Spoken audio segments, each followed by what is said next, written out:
Ignoring economic warning signs always comes with a devastating historical price tag: the total loss of personal wealth, savings, and stability.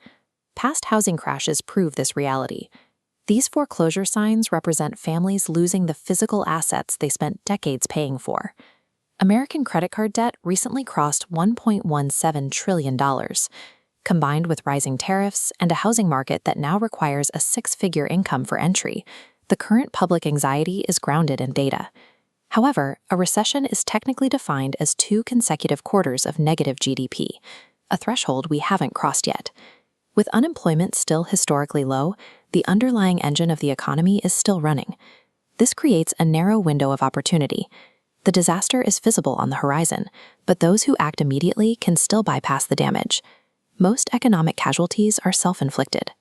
Fear-based instincts drive people to destroy their own wealth at the exact moment they should be protecting it. News cycles feed a state of analysis paralysis, where individuals consume terrifying data without ever executing a plan to mitigate the risk.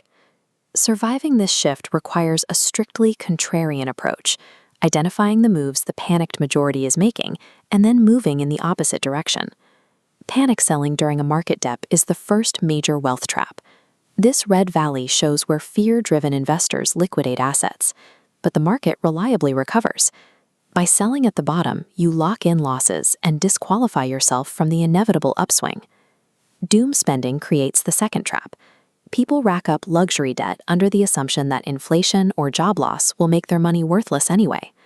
Finally, the freeze response causes total inaction. When the data becomes overwhelming, people stop making adjustments, leaving their balance sheets completely exposed.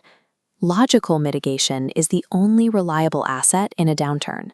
Emotional reactions are purely financial liabilities. A 5-jar strategy replaces anxiety with structure.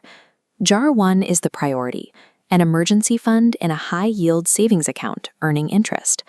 Jar 2 requires absolute and total discipline.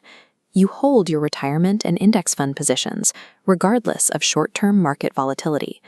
Aggressively paying down debt with a 20% interest rate provides the exact same mathematical benefit as securing a guaranteed 20% return on a portfolio.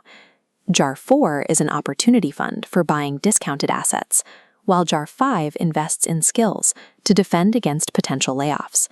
Compartmentalizing capital into these 5 functions transforms a household budget into an active defense system.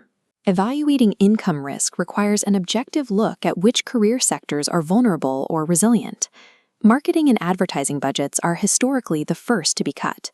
Any role consisting of repetitive tasks is also at high risk, as a downturn gives corporations the financial incentive to accelerate AI automation. Resilient pillars include the healthcare sector, essential government and public roles, and specialized physical skilled trades that cannot be outsourced or automated. A complex specialized skill set provides the strongest defense against a recession, as it makes an individual mathematically difficult for an employer to replace. A concrete 30-day plan bypasses analysis paralysis. Week 1 focuses on stopping the bleed by auditing all expenses and canceling every unnecessary subscription. Week 2 builds the floor. Open a high-yield savings account and negotiate lower rates on mandatory utility and service bills. Week 3 attacks liabilities. Target high-interest debt using the avalanche method and utilize 0% balance transfers to stop interest from compounding. Week 4 protects the income. Update your professional profiles, outline a 90-day upskilling path, and launch a secondary revenue stream to bring in at least $200 a month. Executing this strict 4-week timeline moves a person from a state of financial anxiety to one of mathematical preparedness. The 2008 financial crisis functioned as one of the largest generational wealth transfers in history. These protests at the NYSE captured the despair of the market bottom. Wealthy investors built their fortunes by maintaining liquid cash reserves, allowing them to purchase assets while the rest of the market panicked.